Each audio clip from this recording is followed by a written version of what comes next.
and it was a beauty. Cork looked like taking back the Munster Cup for the first time. It's all over. Cork have taken back the Munster Cup for the first time since 1992. For me anyway, certainly that Munster final win over Clare was a huge occasion, because psychologically they'd hammered us a couple of times, and both physically and mentally we were finding it hard to break that barrier. I think once we got over that barrier of Clare, I mean, I think that it set them back also, but it put us up there on the pedestal for a couple of years. First time since 1992, first time they've beaten Clare in the 90s, and the captain takes the cup, takes the salute. Cork hadn't played Offaly in the championship since the centenary final in '84. Major influence as ever for Cork, beating Simon Wheelahan and putting it over the bar. Well, this was a really fine score, going way out near to the sideline, and didn't look too much of an angle. Offaly trying to win their own puck outs here with Michael Dignan going right through the heart of the Cork defence. That's a great response to Dean's point just moments ago. Michael Dignan's first of the day. So this was Dignan coming storming through, going by Brian Corcoran. And a fine finish. Still a very misty afternoon here at Croke Park, as that is won by Wayne Sherlock. Towards Seanie McGrath, looking for a big performance this afternoon. Racing past Martin Hannamy. Lobbing it in and lobbing it over the bar. Brian Corcoran. Great work, leaving two Offaly players on the ground in his wake. Towards Seanie McGrath. He certainly has the pace and the beating of Martin Hannamy if he gets decent ball, and he's put Cork in front. McGrath this time against Wheelahan. That's Kingnahan, nicely taken up onto his stick here by Ben O'Connor, and O'Connor playing beautifully now has put it over the bar. His first point, and he makes it 12-10. Some transformation. Remember, it was 9-6 in Offaly's favour approaching half-time.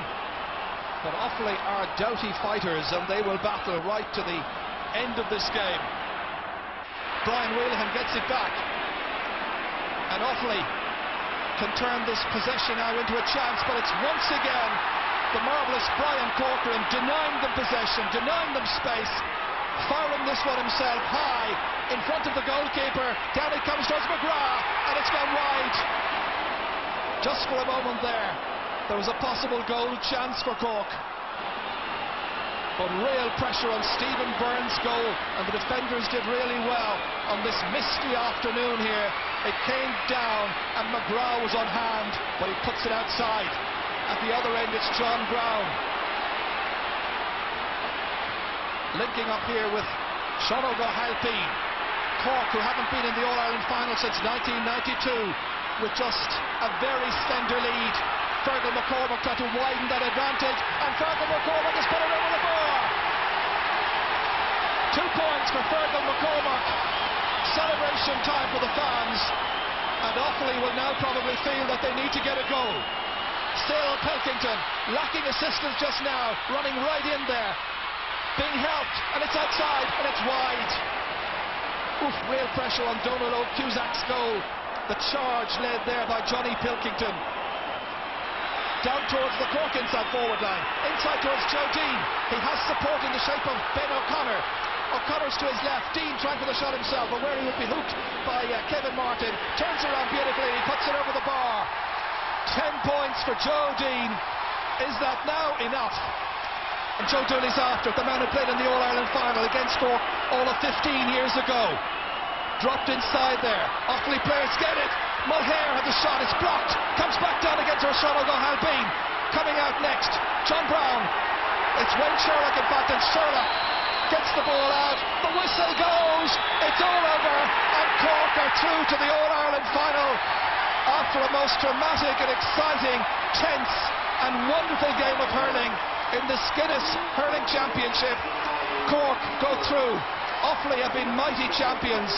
They won it to the backdoor system last year, and it's celebration time for Jimmy Barry Murphy, for the Cork fans as well here. Well, the cheer is about to go up from the Cork supporters as Mark Landers leads out Cork into the 1999 All-Ireland Hurling Final. What a wonderful splash of colour up there on Hill 16. equally divided, I think, between Kilkenny and Cork fans. Perhaps the Cork lads shading it a little bit, but there is a wonderful sense of atmosphere, and they're looking forward to seeing players like Joe Dean entertained. The rain comes lashing down once again. At one stage, you know, Cork went 12 years without an All-Ireland. Today, Cork leave well and good alone. Going to the All-Ireland final against Kenny, I thought we had a huge chance because of a young team, and you know, young players don't have any fear of the big occasion, and I felt that was our biggest thing going into that final against Kilkenny. There was a bit of pressure on us going into the match, but I think the training that we had done and the experience that Jimmy Barry Murphy and Johnny O'Leary and Johnny Crowley and Tom Cashman brought to the party, with the fact they were former winning All-Ireland players themselves, took an awful lot of the pressure off us.